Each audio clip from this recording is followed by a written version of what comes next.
Hello. Oh, I am so glad to be back. It feels so long. But we are back at it with another episode, and I can't believe it. Like, this is episode 2, and I'm pumped. I'm also a little obsessed with Shania Twain again. Like, I feel like we've all been obsessed with Shania Twain, but I just watched her documentary on Netflix and it sent me down the rabbit hole, and I've been listening to her albums constantly. So I may have just pumped myself up with her song, I'm Holding On to Love, right before this. So I'm feeling it. We're feeling good. And I think that's a perfect song for the episode that we're doing today. So this episode is really near and dear to my heart. It's actually a subject I've already kind of worked on and pulled together, but I'm feeling some love in the air. I mean, especially with my last episode with Britt, which, by the way, you guys loved him. That episode was really kind of just only sent out to some close family and friends, but even people who know him, just, you guys love him. And I'm so happy. And if you haven't heard it, go listen. But he will be back. We've got some more episodes coming up with him. And I love him. So anyway, love is in the air. So this episode is going to be about what I've kind of constructed, my 7 marriage tips. I know that sounds kind of odd, but I kind of came up with these last year, right around this time when Britton's brother was getting married. Shout out to Joshua and Carolyn on a year coming up like this month. And then last month, my cousin just got married. And now next month, my other cousin's getting married. So again, we're just surrounded by love. So I thought, yep, it's time to put it out there. And just a little reminder, it's always good to have a plan because as you guys will soon come to find out, and I know this will be an episode, I'm a big time planner. I have planned weddings. That is something I actually have professionally done, but I am a planner in life. And so right now on my calendar for this podcast, I have planned out like all the next episodes with guest or just myself till the beginning of November. So we are set and I'm so excited. There are so many great episodes coming up. But the reason why I'm really big on having a plan is because that's when I truly feel you can be flexible. And that's exactly what we're doing. This was not the intended episode for today. That episode still will come later on, but I really felt like this was the time to do this episode. I was going to do it much later, but I'm like, nope, today's the day.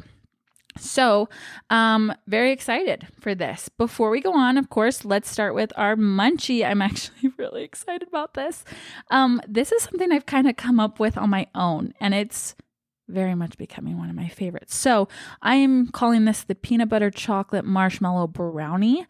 I got a little dish. It's like a little square dish. There we go. And I think I use this as my dessert dish because I'm like, oh, it's tiny. Whatever I put in this, that can just be what I'm going to eat, like the size of that. Because as we know, I have a really big sweet tooth.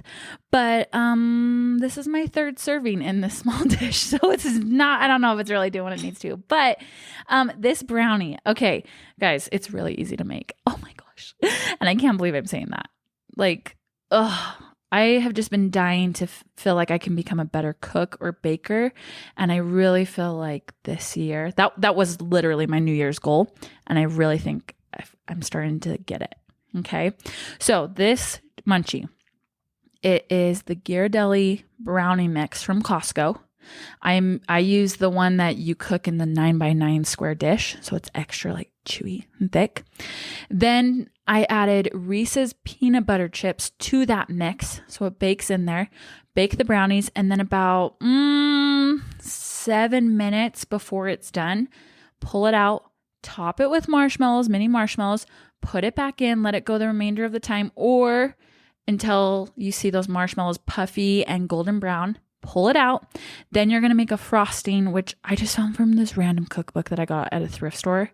It's 1 cup chocolate chips, 1 cup sugar, a half a cup of whole milk, and 5 tablespoons of butter. And you just mix the sugar, butter, and milk, boil it on the stove, turn the heat off, add the chocolate chips, Stir them until it's smooth. Let that cool down. Then you pour that on top of the brownies. Oh my gosh, it's so good. I was like, whoa, okay. I can't really capitalize on it because I am using Ghirardelli's mix. But I like to think that like I added to it with other things. So definitely try it. It's super gooey, super messy, but so good. And it's very rich. So you won't need a lot of it, even though I had 3. But you will need a big glass of milk. That's for sure. Alrighty. Okay, here we go. So the 7 tips. Yeah. And I made a cute little marriage video. It was for Joshua and Carolyn to go along with this. And I posted it on, what is my social media? What's my name? I've been off it for the summer. And so I had Britton go onto it and like kind of screenshot. Oh, then I can see my name. Yeah. Okay. Mac_Hogan13. I can't believe I couldn't remember it. So he just screenshotted what I had wrote because I know these 7 tips, but I had a little extra things that I wanted to read over. So I'm just going to be going from that, but please go watch the video. It's like, I guess it's a reel, but I loved it. I put a bunch of people who I love and admire, their wedding photos to a cute little song with all that. And it makes me want to go watch it now. Okay, so tip number 1, everything is magnified in marriage, good and bad. That was something I was told, and it really stuck with me, especially now having been married. I can totally see that. Yes, number 1, biggest, truest statement. No person going into marriage is perfect. And I will never say to look for someone who's absolutely perfect because that's not realistic. Okay. But a quote that I heard, from a very wise person once said, "We do not marry perfection. We marry potential." And I agree with that wholeheartedly. You can totally find someone who has so many great qualities that you admire, things that you both mesh on, but there might still be like, oh, they chew really loud. Oh, they are very, as my husband, as I just said, I like to plan. And when things don't go to plan, I have a really hard time. Britton has now learned that about me. But that's okay. Like, we can still make a marriage work on that. So the biggest thing is just pay attention though. While you can accept that there are some things that's like, okay, that's just a quirk. Everyone has them. You do want more green lights leading up to the altar than red flags. Okay. So anything that, and there could be so many things. I feel, okay, there are some generic red flags. Okay. If someone is actually hurting you emotionally, physically, mentally, and you're just engaged, that is a big red flag. We know that. Okay. And that will continue into your marriage. That will not just go away because you're married. But there are some other things that maybe it's just like how someone handles a situation. Can it turn in like they can't communicate well, or they just turn into an absolute beast when something goes wrong, right? And then it's what they do from there. Those are like red flags we're talking about. I'm literally trying to think off the top of my head what could be random red flags. The point is, you know what a red flag is for you. Someone might not claim it is, while others say yes. But whatever they are, just make sure there are more green lights, not red flags, okay? Because like I said, good and bad will be magnified. And that's a great thing. The good stuff is so great. You want more good, more green lights, because that just makes that so much better. And let's be real, marriage is great and we want to keep that going great. This is going to be the best time of your life that you get to share with someone. So let's keep that goodness going for the rest of your life. Okay. Okay. Tip number 2. This is like kind of a saying I came up with, but I really feel like marriage is merging 2 flight plans, like airplanes. They're little flight plans. Every plane has a path or a plan of where to go, and that's the destination they stick on. Marriage is merging those 2 flight plans into one. So what I mean by that is, and I'll use just me and Britton here, Britton had his way of doing things every day. It was his routine, how he does things, and so did I. There are just, we come up with our own ways of doing things, whether it be from our family that we've learned or picked up from, or if we're living on our own, things we pick up from there. So when you get married, just imagine how hard it is to put two planes onto one flight path. You don't put two planes. You put one plane onto the same flight plan. That's what marriage is. You guys are merging into one plane, one flight plan. I don't know why that's a tongue twister to me, but it's so beautiful because you guys get to build your routine together. And that's what I think is like awesome. That can be a really positive thing if you look at it that way. Okay. You can't go in thinking this is exactly how I'm going to do marriage, because that's not realistic. You've got another person with their own ideas, their own thoughts that they get to contribute to this marriage too. And that's great. And that should be accepted. And the same with yours. Yours should be accepted. You guys can build that together. Okay. Great stuff. To your routine. Okay. Number 3. Sorry, there we go. Marriage equals commitment. This is a big deal for me. As you know, like as I kind of briefly explained, my parents are divorced. And so this became a really big thing for me, watching my parents go through that divorce and then get remarried, which they both are still married. But it became very big to me, like, okay, whoever I'm married, I am going to commit full-heartedly to. So I'm going in with like everything for this person. And that's how I think it should be. And along with that, like your spouse is your new number one. And that's so great. But it's not your parents. It's not your bro or your bestie. It's not your coworkers. And might I even add, it's not your kids once down the road you have them. I know that sounds weird, but another quote that I always say is your spouse is number one. And when you have kids, your kids are number 2. And what that means is, as I've heard many people remind me and tell me this, once your kids are 18, they gone. They're off on their own, doing their own life. And you are left with your spouse.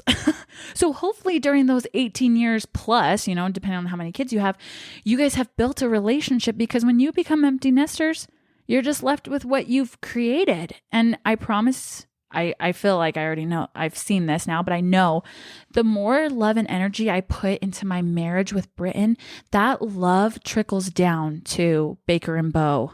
Like they're going to see that love and feel it. And of course we love our kids. This does not mean I neglect my kids, but you know what I'm saying. And this, like I said, this just goes for everything. Okay. Your spouse is your number one.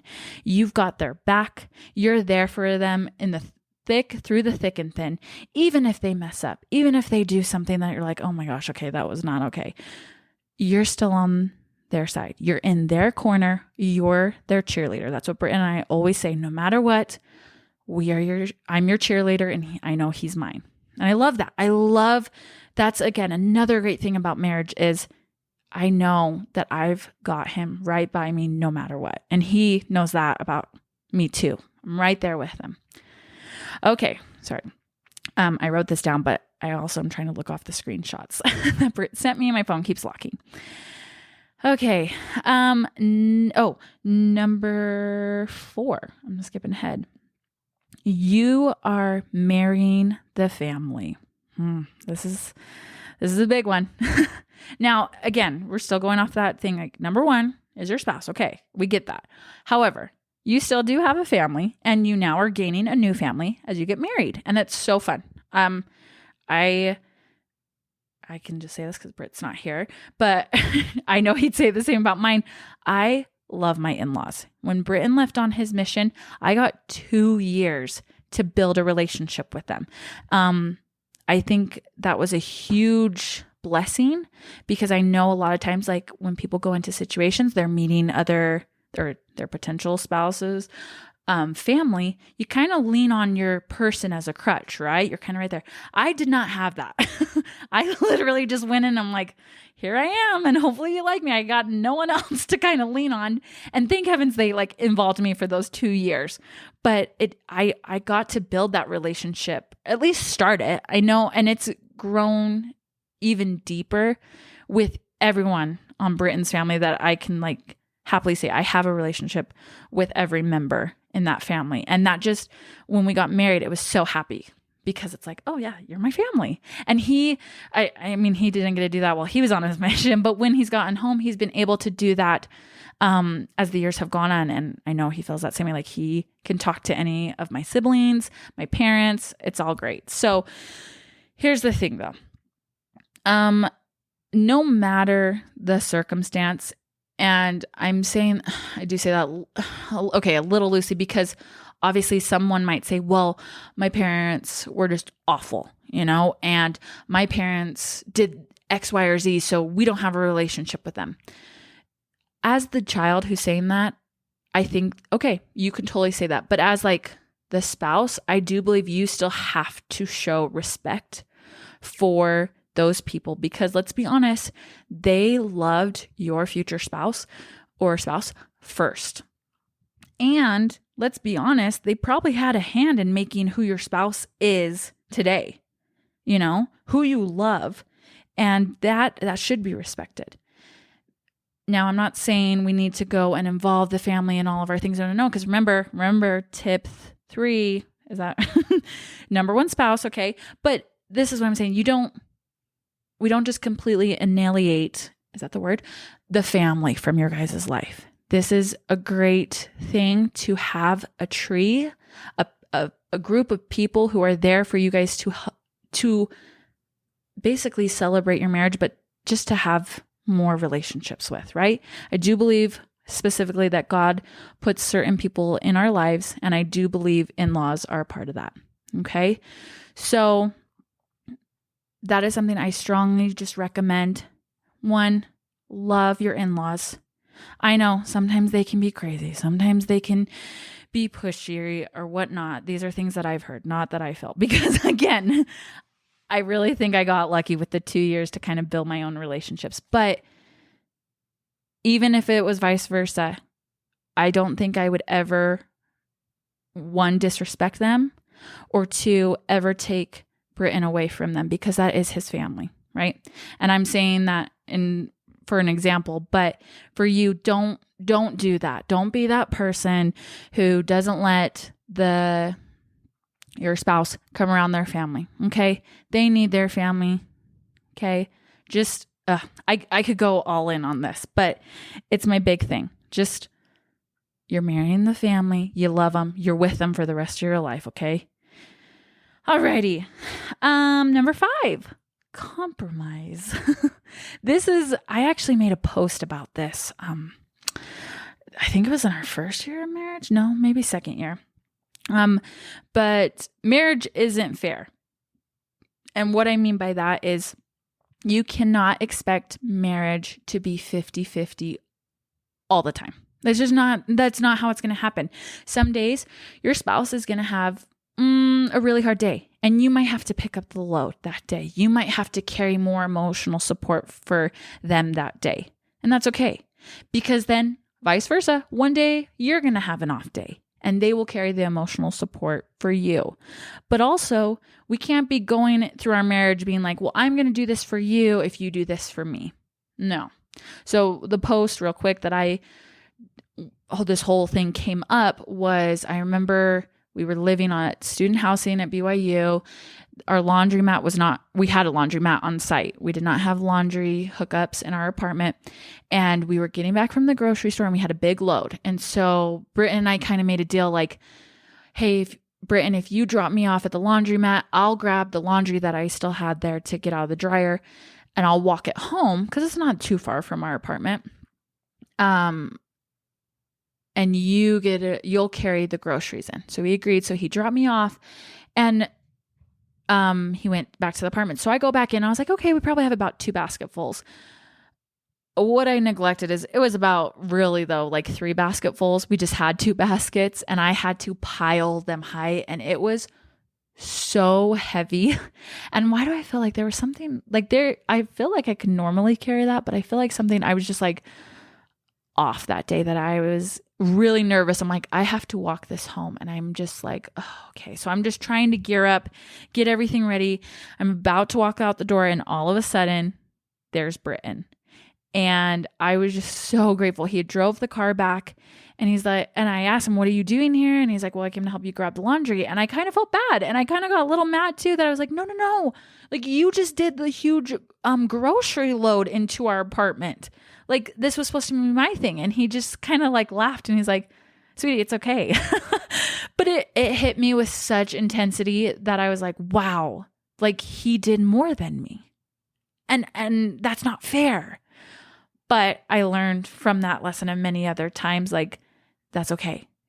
Britton and I have really strived to try every day to go out of our way to do something more for each other, like to actively serve each other. And we are not perfect every day. No, that is not true.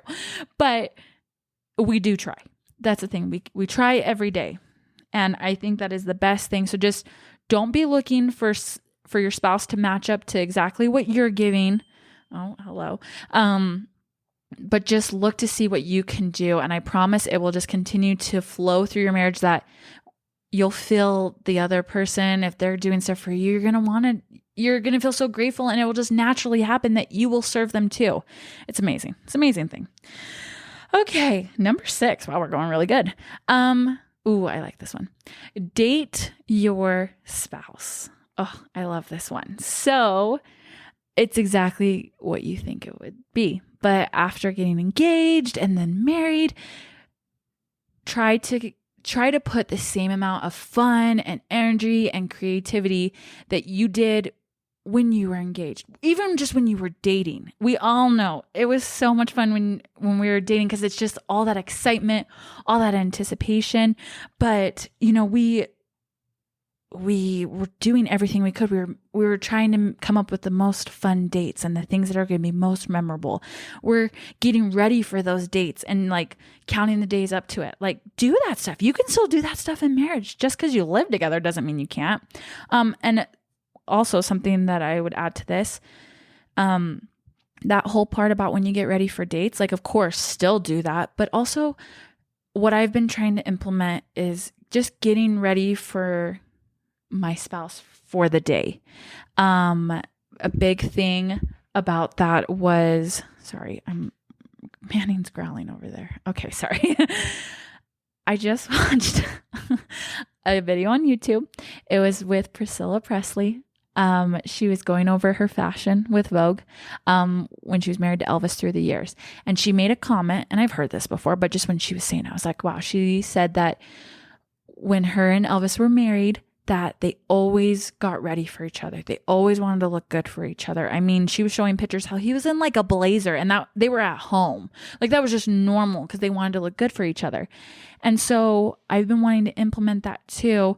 Look, I'm not needing Britton to wear a blazer at home. That is not the case. But since having the 2 boys and, he's been away and it's not even just at camp. It's like when he's been working or whatnot, it's very easy to just start off my day and just, okay, right into getting the boys ready. And okay, we're doing the boys' schedule. And then when they're down for a nap, it's like, oh, I just want to relax and not do anything. And then by the time Britton gets home, I'm probably still in my pajamas or I've just thrown on some clothes. I've hurried and thrown my hair up. And look, there are those days and you can totally have those days. But it was becoming an everyday thing. And Britton's always been really good about this. That's why I'm like, okay, I want to do this and that's okay. But like, even if we were going out to the grocery store, he'll always make sure he has a clean shirt on. He'll always do a quick spritz of cologne. And I even asked him one day, like, what are you doing that for? He's like, oh, when we're walking, I want you to be able to like smell me if I ever get lost, which is so funny. But I always took that. I'm like, oh, I love it. I love it when he puts cologne on. So that's kind of been my biggest thing is like, I want to be able to get ready. So that's what I've tried to do. If my hair is going up in a ponytail, I'll make it look a little nice, throw in some dry shampoo, but maybe I'll put some mascara on. Something just light, but I've definitely made sure like when we're going somewhere nice, even if it's just church, okay, I'm like actively getting ready and I'm trying to, I don't know, just do that. So I'm working on that one still. If you can get in the habit of that now or keeping it while you get married, I think it's a great one. Okay, last one. Wow. Okay, tip number 7. Choose you. That's a scripture. But it is off of that. Choose this day. Just like you chose everything for your wedding, the dress, the suit, the venue, the food, the music, etc. You chose everything. Choose every day after the wedding to love your spouse, to find the best in them, to forgive them, to laugh with them, to say you're sorry. Choose them over everything else every day. I don't really know if there's anything else to add to that, but just, yeah, we'll leave it there. Okay. Wow. Well, that was pretty good. I was trying to make sure to stay on time because as you saw with that last episode with Britt, and we went a little over, but hopefully you were able to pull something from this. I really was happy to go through it again. I love these things, and these are what I like to share with people. Oh, and just a bonus, my number, because we're talking about weddings and marriages. And like I said, I've got my cousin's wedding coming up. The best wedding gift, this is a little bonus. What I get for everyone now, I will always purchase you a clock and a pair of scissors. And that sounds so funny, but that is my go-to gift because a clock, so you always know what time it is, and a pair of scissors, so you never get into an argument of not being able to open something or do something that you need scissors for. This is now our thing. In every room in our house, we have a clock and a pair of scissors. So I'm just getting your collection started, but that should be the life goal. And do not forget the car. You need to have a pair of scissors in the car. I just told this to my Aunt Natalie and she said, McKenna, that totally makes sense. I went and bought a whole pack off Amazon and now I've got scissors in every room in the car and it's been so helpful. So that was just a little bonus tip since we're talking about marriages and whatnot. Okay. Well, this was just quick and cute, but go make some brownies. Go think about these tips, but also if you have any other tips, let me know. I don't necessarily really have an Instagram set up for you to comment on, but I've got reviews. We'll start on that. Once I get back onto social media, which I think is after Labor Day, we're getting close. I probably will have a podcast an Instagram or something that y'all can send your comments because I would love to go over anyone else's ideas or other marriage tips that you would add to this list. Alrighty. I love. Oh yeah. Don't forget to listen to Shania Twain or her new documentary. Not sponsored, but would love her to come sponsor. All right. Bye.